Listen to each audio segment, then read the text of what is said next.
Welcome, everybody. We're just letting everybody in from the waiting room. So we'll get everybody gathered and then we'll get started. It's like we have a few more people still joining. All right, we'll go ahead and get started. And we've got folks in the back who can let folks in if they are coming a little late. We know how that is. So hi, I'm Tara. I just wanted to welcome you to our virtual event for K-12 administrators. We call this Better Together because we found a lot of success with having administrators get to talk to one another and share sort of what's working and what's not working around specific areas. Because it's kind of an isolating job. You know, you're sort of doing it and no one else really knows exactly what you're doing. And it's helpful to talk to someone else who speaks the language, faces some of the similar challenges, and also share some of our experiences that we found helpful. So today's topic is around authentic learning experiences. So whether you call it project-based learning or project-based or product-based or problem-based or place-based, all the P's, that's what we're here to talk about today. So I'm Tara Tarango, and like I said, I'm the director of the Van Andel Institute here. And with me on this webinar is Dawn. I'll let her introduce herself as well. Hi, everyone. Thanks so much for joining us.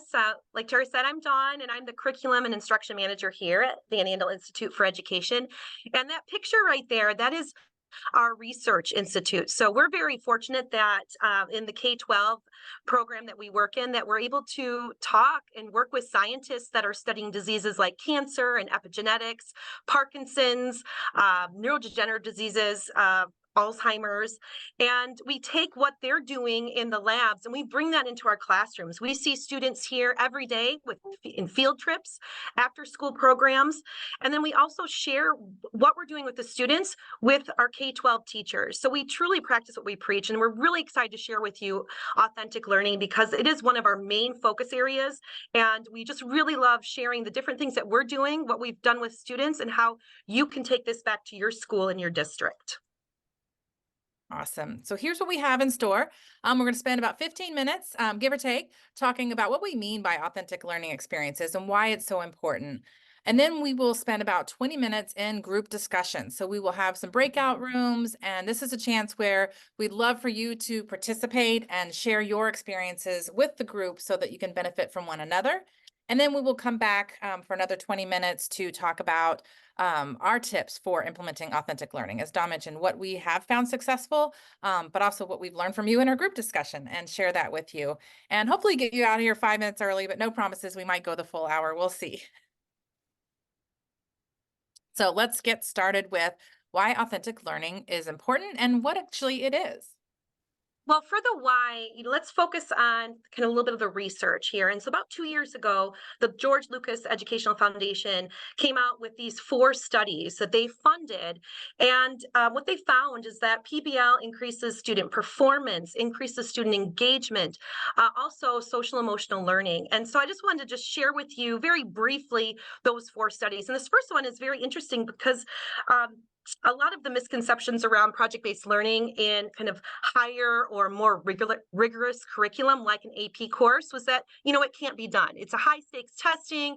Project-based learning just doesn't suit that environment. Well, this study out of the University of Southern California proved that incorrectly, that they found that students that were engaged in a AP environmental science and government PBL curriculum actually were 8 to 10% more likely to get a 3 or higher on the AP exam. So that was very encouraging there. Another study, third grade science, found that the students that engaged in PBL performed 8% higher on science assessments, regardless of their reading level. And what also is very interesting, thinking about SEL, they also there was an increase in value that they placed on reflection and collaboration, which are 2 very important pieces of project-based learning.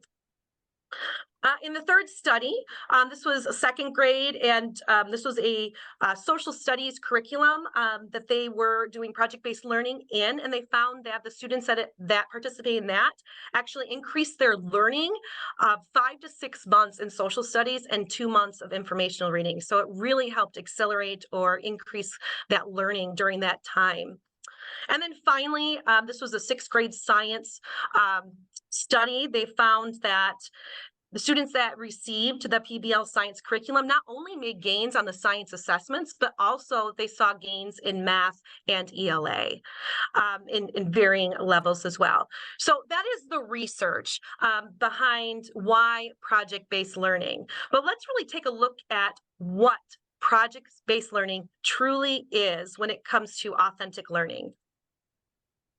Yeah, so I think this is a good time to get yourself thinking about what are some characteristics of project-based learning.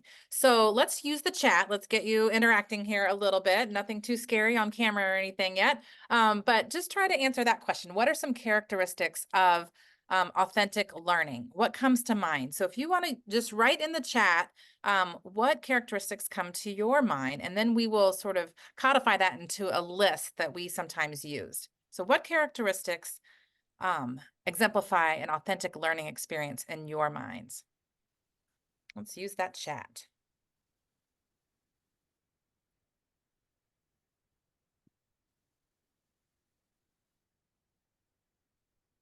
Get us started here. All right. Interactive, absolutely. Yes, definitely. Students are not sitting and just reading a book or getting a lecture. It's very active, engaging. Oh, Er, all right. Projects that help the community, we have some folks saying. mhm, Students are asking the questions, curiosity. They're searching for the answers. mhm. I like this. It means it's real. There's an Yeah. audience and a task that is beyond real, beyond the assignment. Way to go with the affirmations. Like it. I like it. Okay. Yeah. Sometimes it's just good to think what's on the top of your head. And I usually get pretty consistent answers to this. But it's nice to sort of, like I said, codify that into a list. So we have 8 characteristics of authentic learning. And it's not like these are the only 8 or the magic 8. You should have your own list, but this is a good place to start. After all, you want to know what success looks like. What are we striving for? Whether that's something you're doing, across your whole school to make sure all your teachers have the same understanding about what you mean when you talk about an authentic learning experience. So maybe these 8 will help you and kind of codifying that that for your teachers. So we'll start with our characteristics. The first one is engagement. We talked a little bit about that the students are not just passive, they are actively engaged. Another one is that it's a real world experience or real world application. So this came up in the comments a lot there. You saw that what they're doing is being applied outside the classroom walls. It also has an element of sustained inquiry, and this is one that sometimes is hard to build in. Sometimes we only have a 1-hour class period or 1-hour block for something.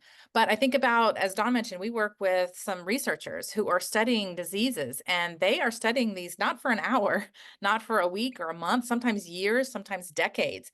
And I know we don't have unlimited time, but what are we doing to kind of instill that sort of academic perseverance and sustained inquiry in our students? So if it's an authentic learning experience, we want it to have some level of sustained inquiry. We're also looking for iterative thinking. Along with that goes chances to make mistakes and make it better. It's so hard to get them to, iterate on their initial, their initial work. And that's so important to authentic learning. We also look at student choice being key to an authentic learning experience, as well as authentic audience. So this kind of goes with real world application, but it's also who are they presenting to? They care a little bit maybe here if they're presenting to their teacher, they love their teacher, but they kind of don't care if they look foolish in front of them. Maybe if you as administrator came in, they might care a little bit more. But if you brought in someone who is actually impacted by what they're learning or is an expert in that, their engagement goes way up. So having an authentic audience is really a driver of that engagement. Another one is collaboration. The idea that it's not just, here, I'll hold the string and you cut it, but you're actually making meaning together. Again, I harken back to our scientists. One of them said there will never be another major scientific discovery by a single person. What Mhm. they're doing is so nuanced. They've really got to understand their part and then work with someone else to put it together to make meaning together. So again, what are we doing in our classrooms to kind of mimic that kind of meaning making together through collaboration?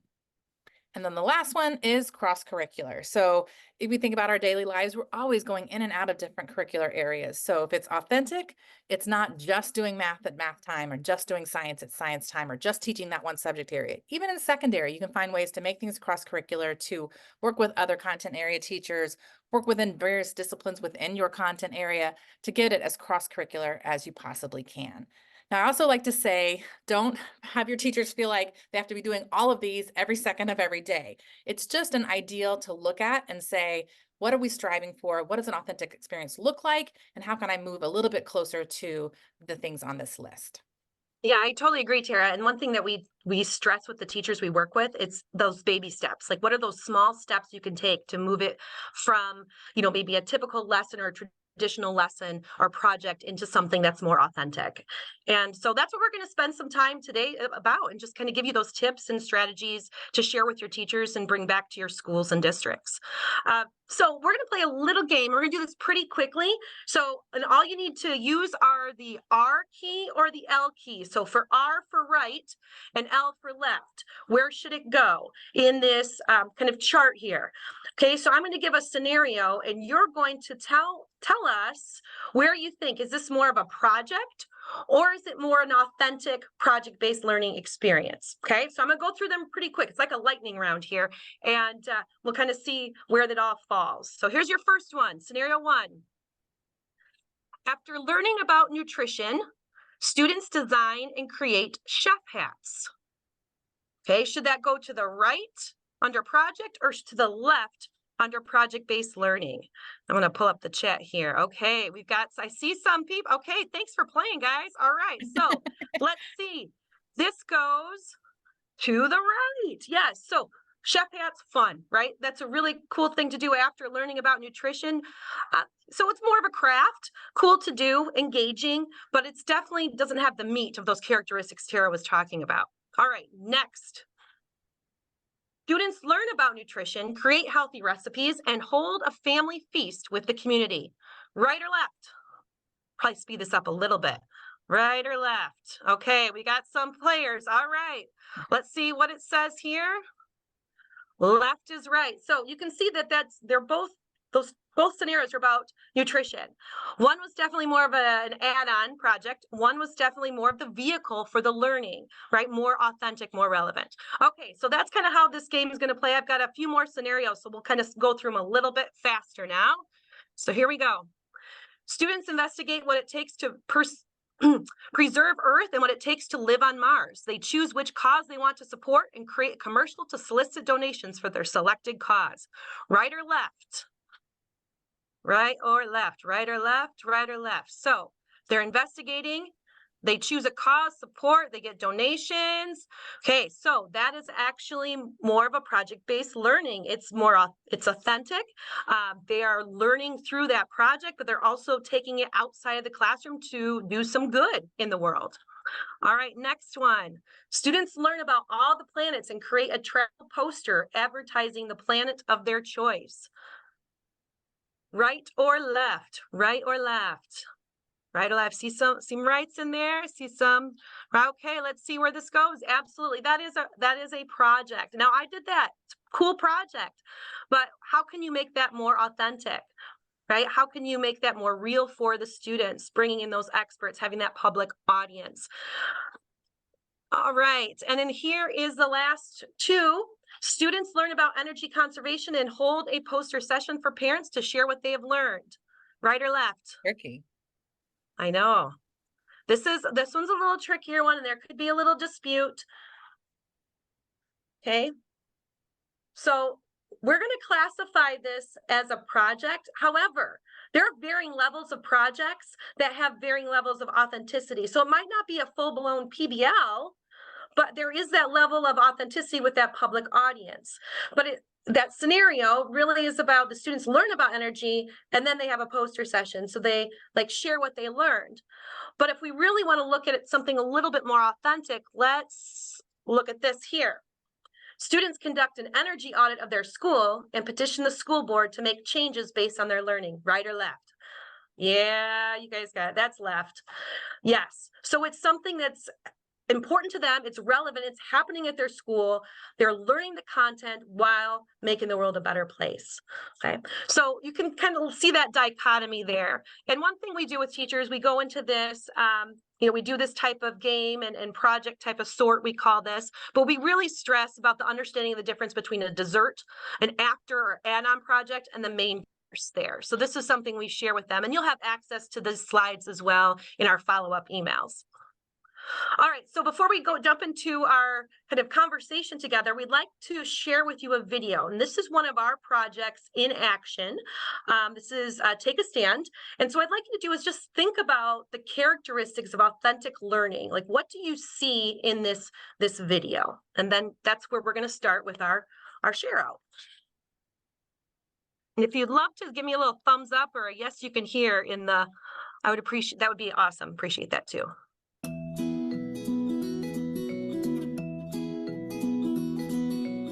In Take a Stand, my kids were able to pick a topic, learn how to debate respectfully with each other, and then they were able to build a podcast and share that issue with other parents and people around the world. You have to get along with people that disagree with you to see if they have a better point. If you're debating, you do it politely. When you're debating, you don't fight, you gotta just be kind fighting. My kids were able to collaborate and share ideas throughout this whole project. Sometimes she would be like, no, this is better, and I'd be like, why do you think that? And then we would kind of have a mini debate.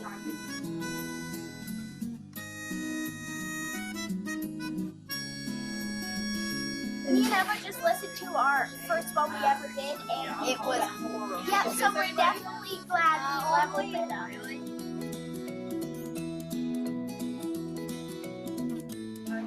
We think we should spray for triple E because 4 people have died and 10 people have been confirmed in Michigan to have the disease. The past couple weeks, they've been super pumped about science and they've been really excited to continue our project. It's been awesome. Yeah, we had a lot of fun just making the podcast and debating, doing the research. We just had a lot of fun doing this project.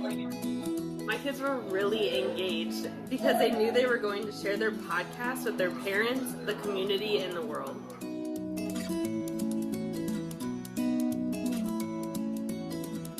Though we're all finished with the project, we're still going to keep researching.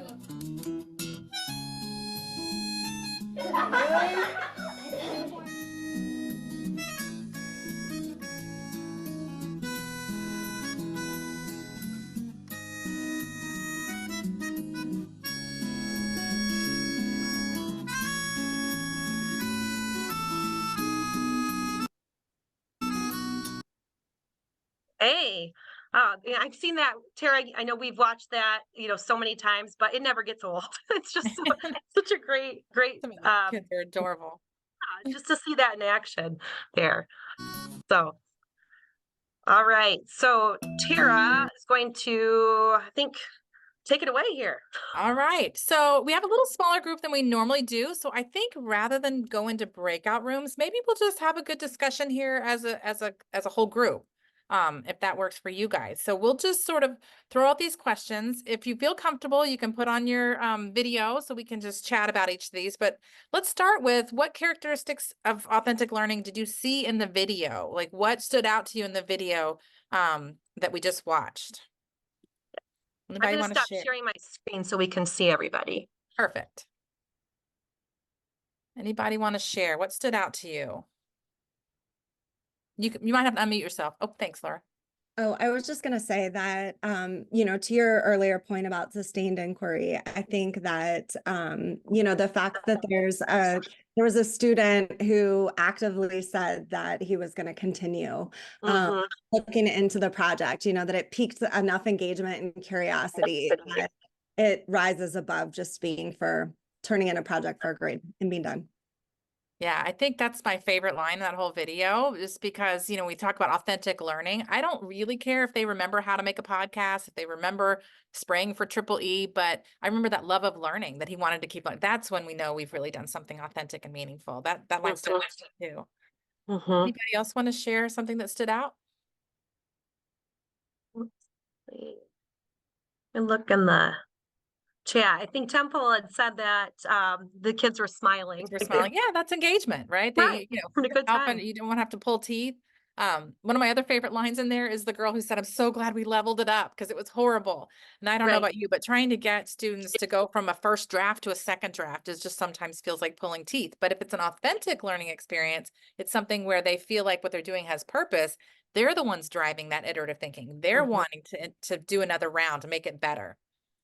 Kind Laura, fighting. yeah, you took mine. That was actually, I wrote that down, kind fighting. I put it on literally on my Post-it note because I totally agree.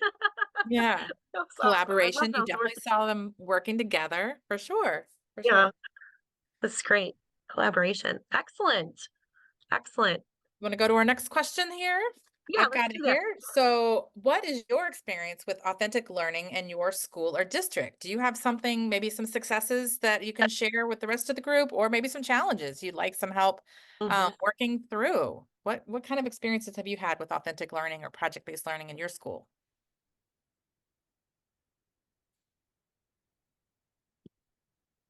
Anybody feel like sharing? We got a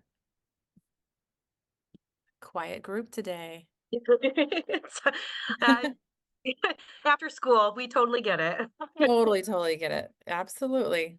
Yeah. All right.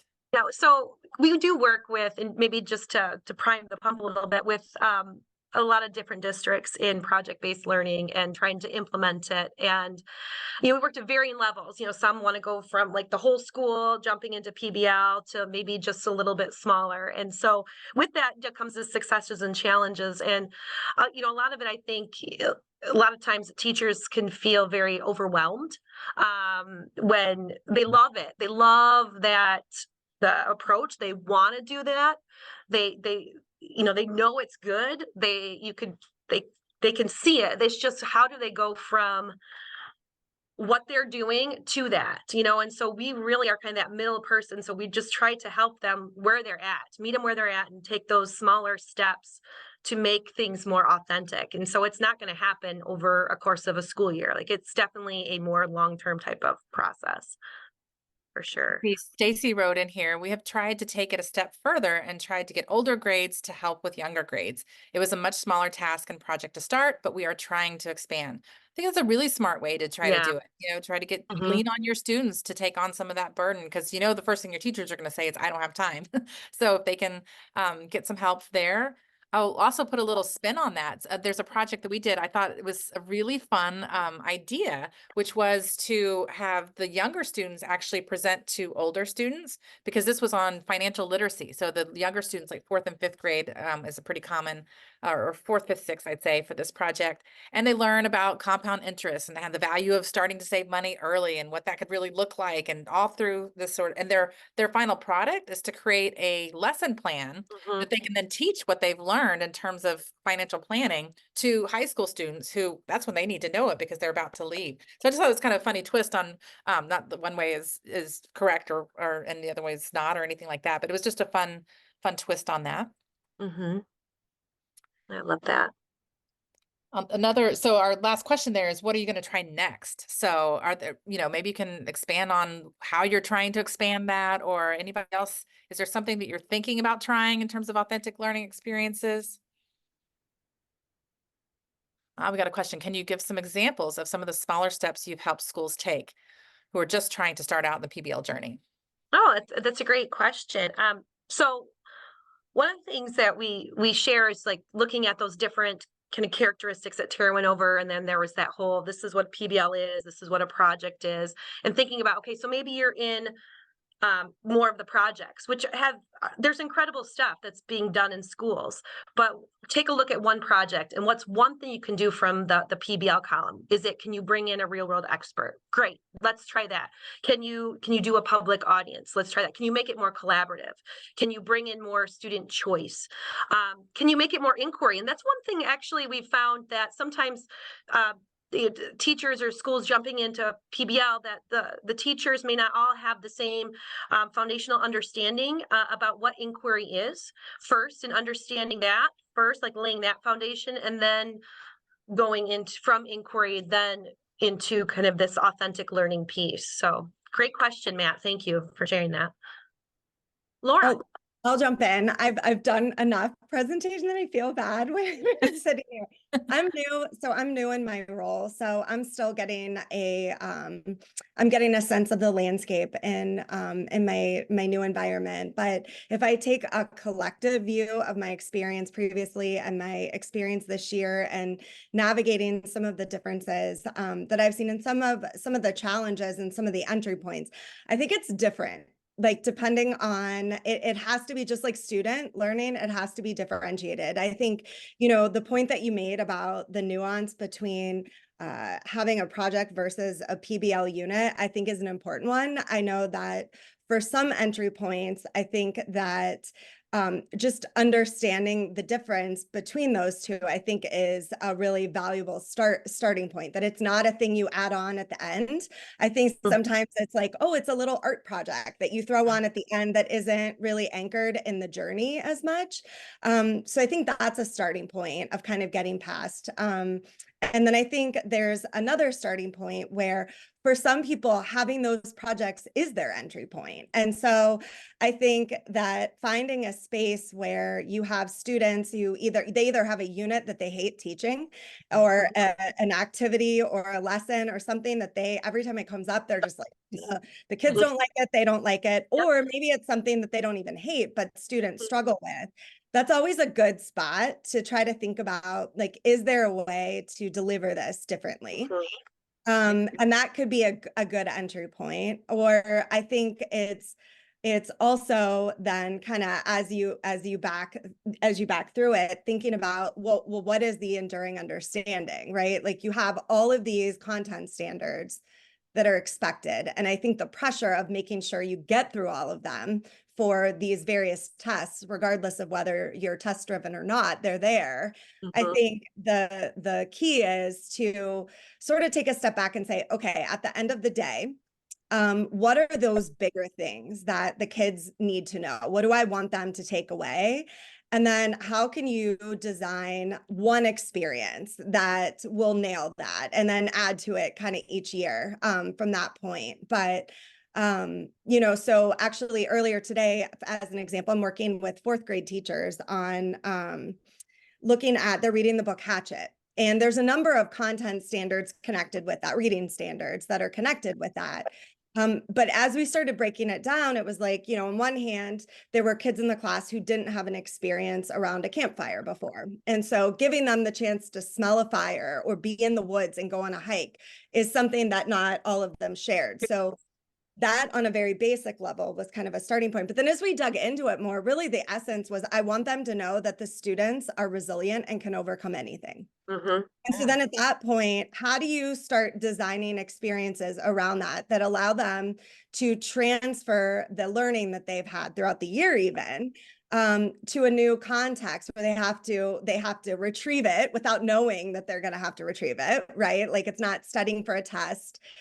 It's being in a situation like the character where suddenly you have to survive. I mean, obviously we wouldn't make it that, but and you have to remember, oh my gosh, yeah, I had a teacher one year who talked about that, or like we talked about that at the beginning of the year.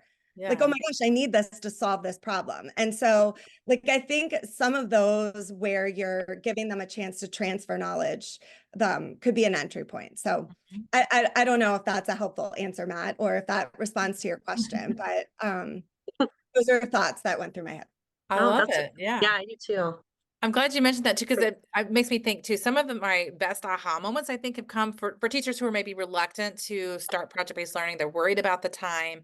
You hit on something there, which is like, if you think about how much we have to teach, right? We have all these content standards, but if you have one context that you can lump all that in, it can actually, once you get comfortable with it, it can be a time saver. So for example, if you think about, in elementary, all the different comprehension skills that you might be teaching, cause and effect, comparison and contrast, main idea and details. Well, we think about that with the text, but with the project we just saw the video of, that Take a Stand, could you do cause and effect with that? Could you do compare and contrast? I mean, all of those same skills that we think about only with a book, you can actually do with an authentic learning experience. And now they have a more authentic context for that skill, and they can just go apply it when they're in their reading block, let's say. Math the same way, right? When they're, doing the making their podcast. Think of all the fractions you could be working with in there, so working that into an authentic context can actually end up saving you time because you're not having to start and stop things over and over. Mhm.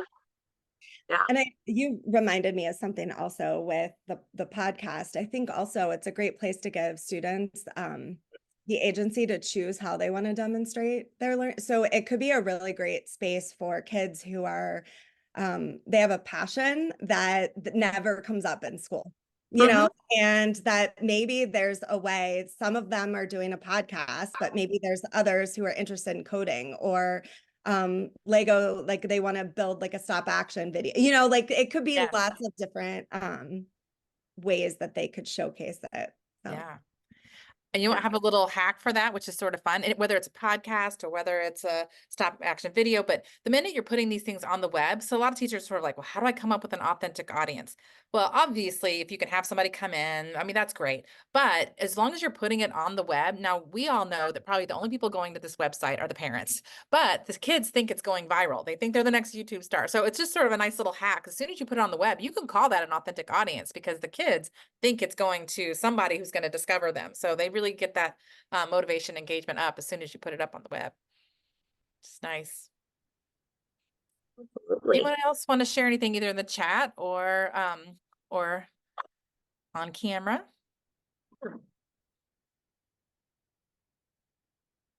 Any things that this conversation sparked, some ideas or thoughts to bring back to your school district?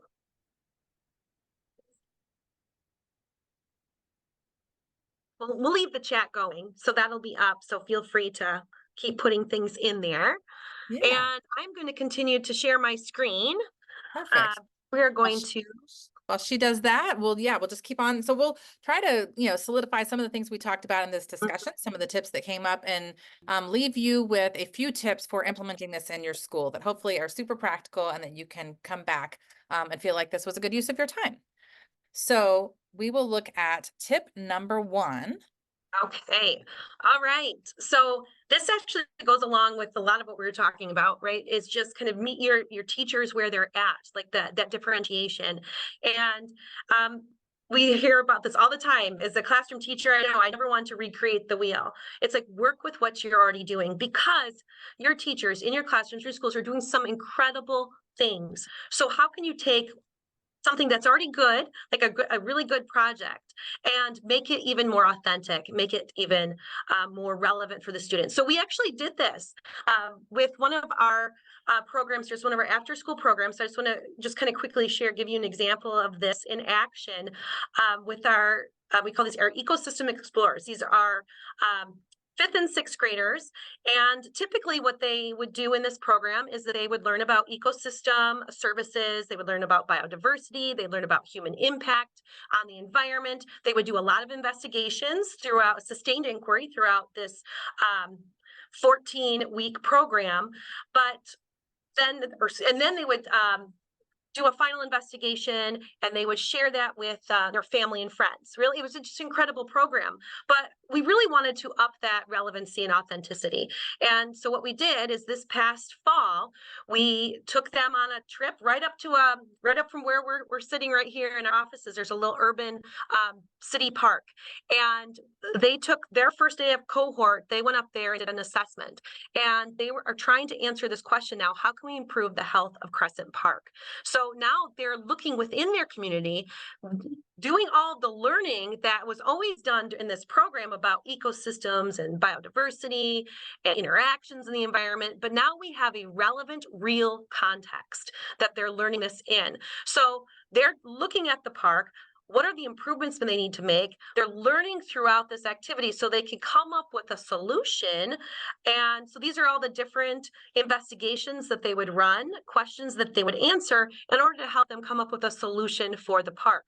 We also brought in real world experts. For example, we had someone from our local public works talk to the students about waste management, composting, so they could add that kind of those ideas to their solution.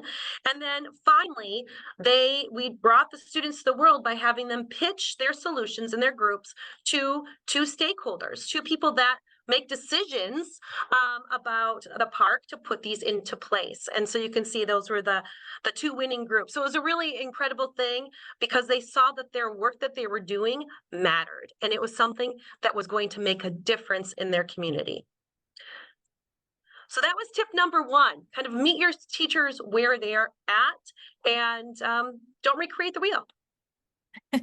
And tip number 2 is think engagement first and then content. So I touched on this a little bit earlier, but if there's one thing I tell teachers to take away when we talk about project-based learning is instead of thinking, I need to teach X, how can I make that interesting? Or how can I make that into a project-based learning experience? Flip that around and say, what's going to genuinely engage my students? And then how can I connect X to it? So for example, take a stand, the video that we watched, that project. You could do supporting facts and details for English language arts. You could do comparing fractions when we're talking about the podcast.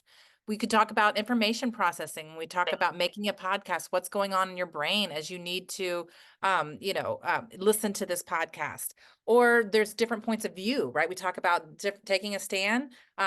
We do some things with, the whole Laurel or Yanni or the blue dress, gold dress sort of, debate. You could talk about what's happening in your brain, information processing. Since this one is about taking a stand on different sides of things, you could talk about history of social change for social studies. Or we like to treat social emotional learning almost like a content area as well. So we take the CASTLE framework and look at those skills and work them into a project. So this is just one example of, something from each content area at grade 4. But there's plenty of things you could do. I won't go through all of these, but you could see here's any number of content that you could connect to that particular project. So I always give teachers, hey, challenge me. If you have a project and you're trying to teach, this number of skills, let's see if we can work together to incorporate as many skills as we possibly can, not to cram it in there inauthentically, but to cover as more content in less time. Excellent. Another really important tip here is to use a framework, to really kind of take your teacher's lessons to the next level. And so this is a framework that we've developed and we use when we're creating these authentic experiences for our students. And we also share these with the teachers we work with as well. And you can see in the middle there, the pathway. We always want to make sure we start with why. We have that engaging hook, launching them into this project. And we give them time to do their research, to whether it's through different modalities of learning, to really try to understand the problem and start coming up with ideas for solutions. And then they get to work. They work collaboratively and to design and develop and create whatever it is that they're solving. And the most important thing, I know Tara alluded to this at the beginning, was that giving that time to iterate and to fix it up, to get feedback and to make it better. And then finally, that last piece, that sharing their awesome, that public, authentic audience. And so along the way, along that path, we want to make sure that we infuse that with those real world connections, bringing in those experts, making sure we have enough collaboration opportunities for the students so they truly are working collaboratively. Cross-curricular, Tara just mentioned that. And then grounding that in that professional development, that capacity of what project-based learning and authentic learning is, and then providing those lessons, resources, and supplies, that support for the teachers as they're going through this process.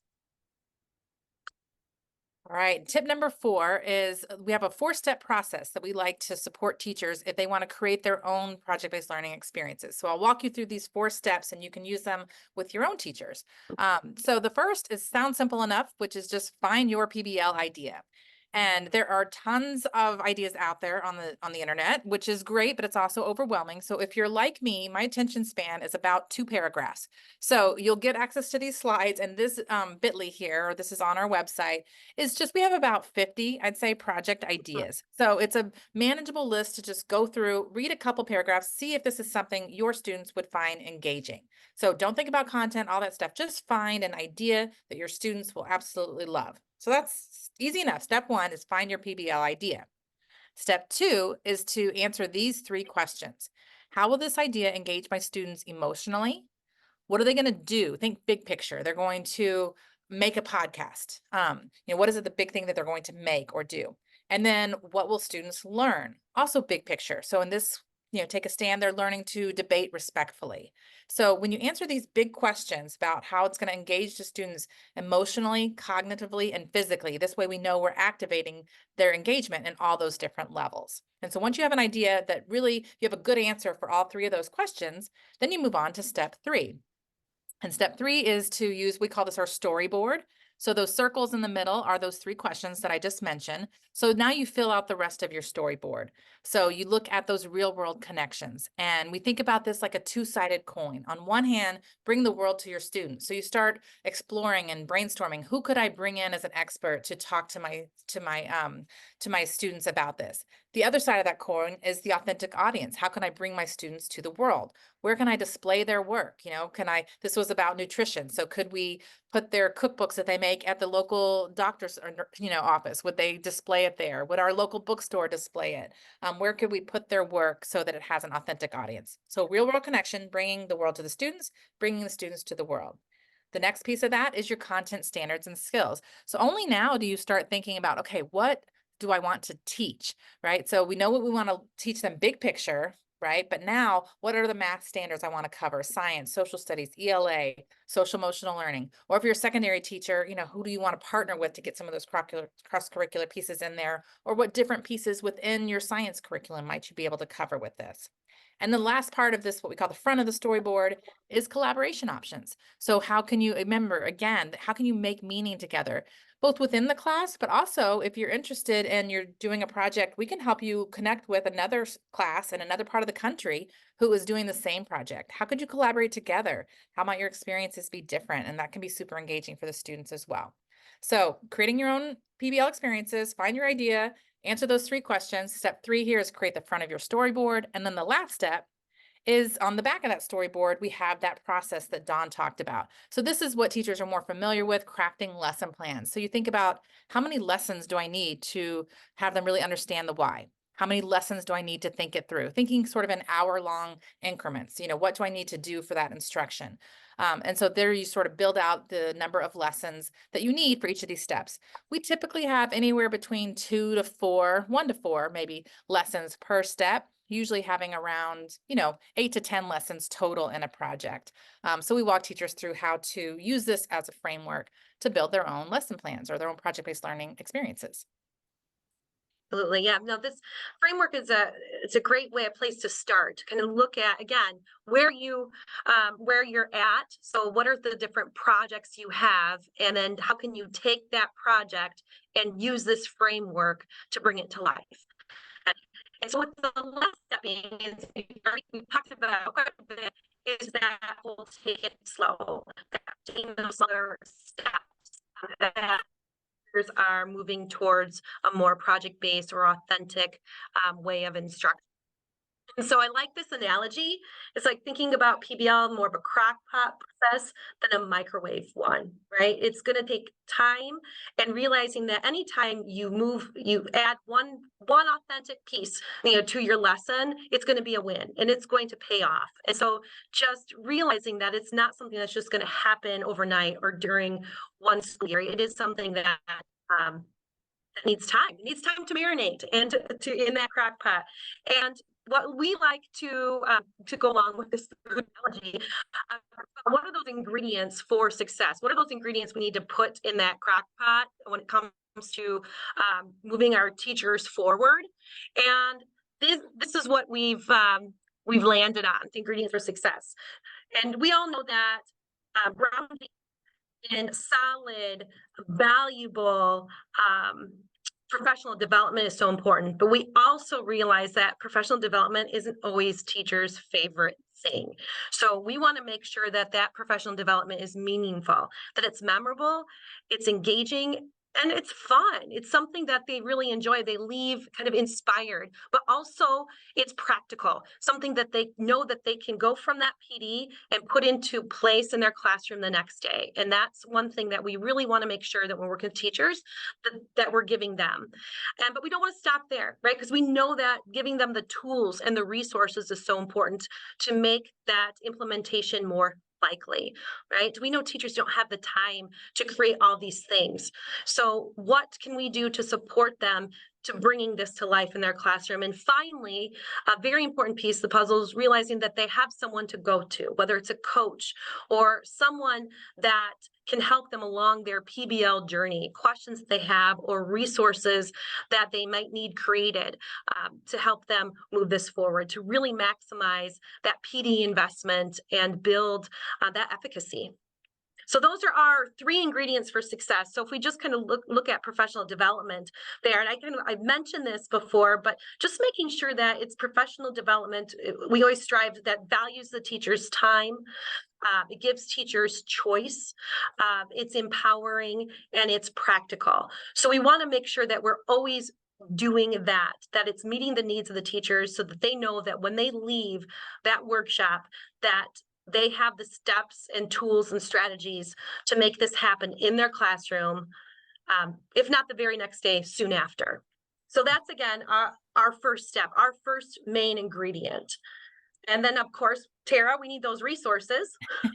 Yeah, that's one of the things we find, both in terms of helping save the teacher's time. They don't have time to create all of these projects. So we've taken a stab and have 10 projects that are sort of ready-made that they can customize from what we have. So if that's helpful, that's a great place to start, because each of these projects have the plan, the supplies that go with them, those real world connections. So the experts have already said, yeah, I don't mind, zooming into your class. Here's my contact information. So all the teacher has to do is contact them and set up a time. But they already are willing to be a part of the program. Those content connections, those collaboration opportunities, all of that is built into these Blue Apple projects, which, like I said, saves the teacher's time, but also can give them an example of what a project could look like. So they have a model to look at when they're trying to build these for themselves.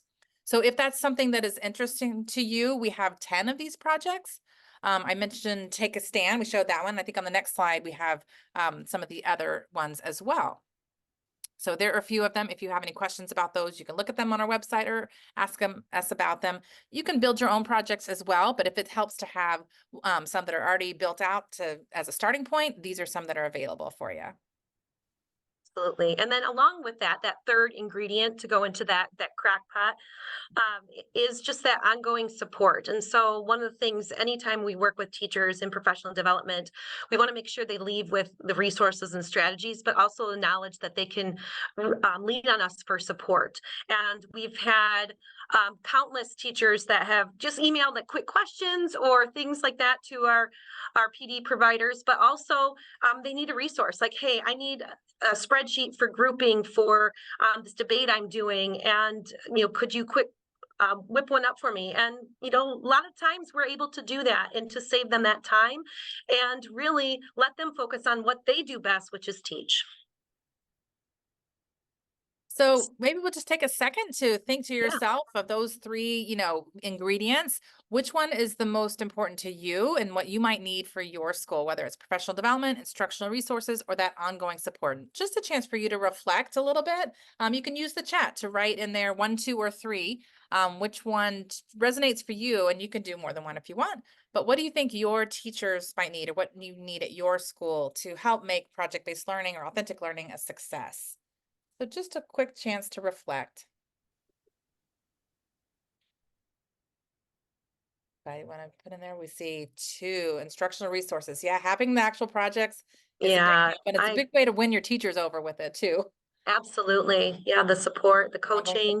I'm glad to see that, because that's really where the rubber meets the road. You can get excited about getting the project, but then when it's like, oh, but wait, now for my students, I need this. That can be a really key part of it. Right. Or how do I do this? Right. Like the PD's done, the workshop's done, or I have this. Now what do I do? When you're on your own. Yeah. Awesome. Well, hopefully that gives you a chance just to, like I said, take pause and reflect on what this means for you a little bit. Hey. All right, Tara. I think we're doing good on time. I think so too. Yeah. Awesome. All right. I told you to try to get you out of here early. So we wanted to leave you with a few resources to keep it going, to keep this idea going, keep the momentum going. And hopefully if you're inspired to do some authentic learning with your schools, we have a few things that you can use. So one is a free needs analysis. So we'll put the link here in the chat. It will also be in the follow-up email. So don't worry if you can't get to it right away. But this is a link to a free little survey that you can do, and you'll get a report report afterwards that looks kind of like the one there that shows, kind of highlights where your biggest needs are in terms of professional development. So if that can be helpful to you, feel free to take advantage of that. And Yep. Oh, lastly, looks like Erin just put that in the chat, Tara. So it's right perfect. there. Okay. And next, as a thank you, if you do want to take us up on any of our PD or any of those projects that I mentioned, we are happy to offer you a 20% discount. So that will also put in the chat box as well as in the follow-up email. You'll be able to get that and always be able to go and see that there and take advantage of that 20% discount. And last but not least, a special offer to you guys. This is a really cool thing. It's $1,000 value, which if you're an educator, you know, that means something. So we're going to give away 2 lunch and learns. So the first 2 people to register here at this URL here, or you can use that QR code and we'll put that URL. Looks like Erin just put that in the chat as well. So you can register for a lunch and learn. We will do a virtual session on any of these topics of your choice, be about a 45-minute session, and we'll provide lunch to the teachers. So they love a free lunch, and if it's on a topic that they get some practical information out of that they can use right away, they usually find it's well worth their 45 minutes. So if that's something of interest to you, go ahead and fill those out and we will let you know who wins the 2 lunch and learns. And I think that's all we have for you. So thank you so much for joining us. I know it's always a busy time just coming off the holidays, but I hope you guys had got something useful out of the session. And if you have any questions along the way, Dawn and I's emails are going to be in there throughout this presentation, not on this slide, of course, but so you'll get the presentation. Also, we'll reach out to you with a follow-up email, and feel free to ask any questions that you might have, and we'll be happy to help. Awesome. Thank you, everyone. Have a great night. Thanks so much.